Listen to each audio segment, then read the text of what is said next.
मैं समझता हूँ कि जैसा कि हम सभी लोग, खास करके कटरा के वासी, हर बार इंतजार कर रहे होते हैं शारदीय नवरात्रों का, और हमें उम्मीद भी होती है कि 3 लाख से ज़्यादा श्रद्धालु श्री माता वैष्णो देवी के दर्शन के लिए कई सालों से नवरात्रि के मौके पर तो आते रहे हैं, और इस साल भी उसी प्रकार की तैयारियां बोर्ड की तरफ से की जा रही हैं।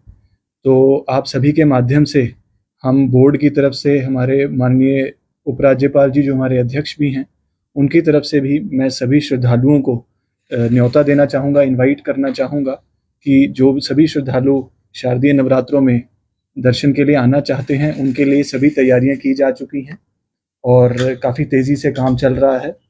सबसे पहले कटरा की बात करते हैं, क्योंकि एक नवरात्रा फेस्टिवल जो टूरिज्म डिपार्टमेंट और श्री माता वैष्णो देवी श्राइन बोर्ड के सौजन्य से ऑर्गेनाइज किया जाता है, उसके लिए 15 तारीख को इनॉग्रल फेस्टिवल होगा कटरा में। और हर साल की तरह कई सारे जो एक्टिविटीज़ हैं, सांस्कृतिक कार्यक्रम भी हैं, कल्चरल एक्टिविटीज़ हैं, बच्चों के लिए भी प्रोग्राम्स हैं, उन सभी का आयोजन किया जा रहा है।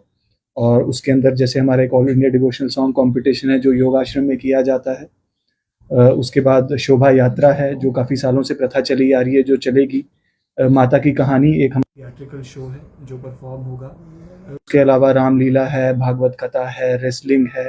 तो इस तरीके के कई सारे इवेंट्स हैं जो इस नवरात्रा फेस्टिवल का हिस्सा रहेंगे। इस साल इनॉग्रल जो प्रोग्राम है उसके अंदर एक खास प्रस्तुति रहेगी कर्नाटका का थिएटर फॉर्म जो कि यक्षगन के नाम से जाना जाता है। तो उसके अंदर हमारे जो स्पेशल आर्टिस्ट हैं, जो एक्सपर्ट्स हैं, वो कर्नाटक से परफॉर्म करने आ रहे हैं। और ये हमारे ऑनरेबल चेयरमैन साहब की भी डायरेक्शंस थी कि पूरे कंट्री का जो भी अच्छे थिएट्रिकल आर्ट फॉर्म्स हैं उन सभी को हमें लाने की ज़रूरत है, शोकेस करने की ज़रूरत है। तो माता के थीम पर उनकी तरफ से एक परफॉर्मेंस रहेगी हम सभी के लिए। तो उसके लिए भी हम सभी लोग हमारे यात्रियों को, कटरा के लोकल वासियों को इनवाइट करना चाहेंगे कि उसके अंदर भी वो ज़रूर हिस्सा लें। उसके अलावा जो ट्रैक की गतिविधियों की मैं बात करूं तो जो हमारा RFID बेस्ड यात्रा एक्सेस कार्ड सिस्टम है वो पिछले 1 साल से सुचारू रूप से चल रहा है। तो उसको भी हमने कुछ इस नवरात्रि के लिए स्ट्रेंथन किया है। लोगों के फीडबैक के हिसाब से नंबर ऑफ काउंटर्स की जो संख्या है वो हमने इस बार बढ़ाई है। तो इस बार तकरीबन 37 काउंटर्स अवेलेबल रहेंगे रजिस्ट्रेशन के लिए, और सुबह 5 बजे की बजाय सुबह 4 बजे से ही रजिस्ट्रेशन की प्रक्रिया शुरू कर दी जाएगी, ताकि किसी को भी लंबी कतारों का सामना न करना पड़े और कम से कम समय में हम सभी यात्रियों को RFID के जरिए रजिस्टर करें। हमारी एक कैरिंग कैपेसिटी की रिस्ट्रिक्शन हमेशा से रहती है कि ट्रैक के एक फिक्स्ड कैरिंग कैपेसिटी है, उसी के हिसाब से रेगुलेटेड वे में यात्रा को कटरा से आगे के लिए रवाना किया जाएगा, क्योंकि कटरा हमारा बेस कैंप है। उसके अलावा कटरा से लेकर भवन तक सभी मार्गों पर हर एक जोन के अंदर क्राउड मॉनिटरिंग रहेगी। हमारे कुल मिलाकर के 6 जोन्स के अंदर पूरे ट्रैक को विभाजित किया गया है, और हर एक जोन की कैरिंग कैपेसिटी के हिसाब से ही यात्रा नियंत्रण किया जाएगा।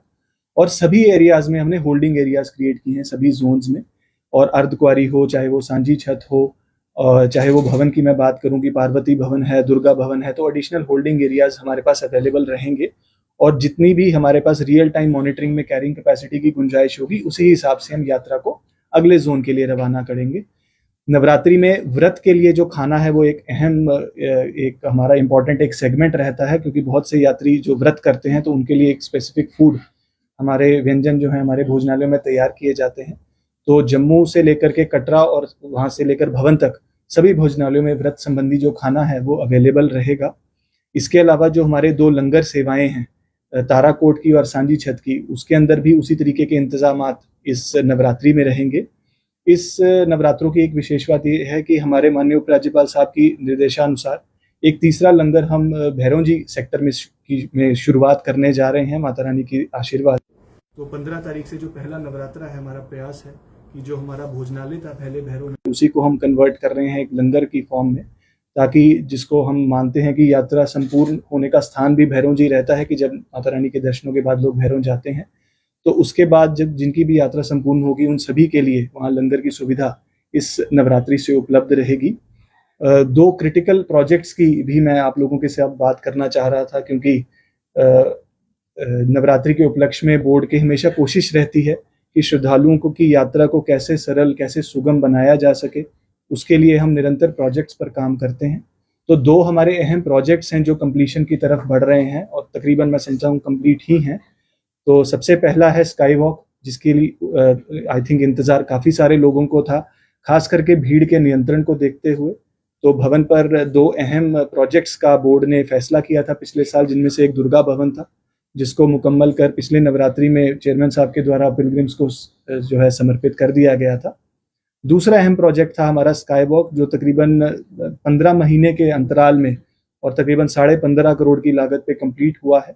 इसके अंदर भी मैं समझता हूँ कि हमारे सभी यात्रियों को भवन पर जाने के और आने में काफ़ी सुविधा महसूस होगी, क्योंकि जाने और आने का रास्ता इसके जरिए अलग कर दिया गया है। तो जो यात्री हमारे भवन की तरफ प्रस्थान कर रहे होंगे वो स्काई वॉक के जरिए, जिसको हम पहले गेट नंबर 3 के नाम से शायद कई सारे लोग जानते हैं, तो गेट नंबर 3 पर एक एंट्रेंस जो है स्काई वॉक की अवेलेबल होगी और एक नवदुर्गा पथ जो हमने जिसका निर्माण किया है, जिसके अंदर माता के 9 रूपों को हमने दर्शाने की कोशिश की है, ताकि एक स्पिरिचुअल एम्बियंस, एक स्पिरिचुअल माहौल यात्री महसूस करें जैसे ही वो स्काई वॉक एंटर करें।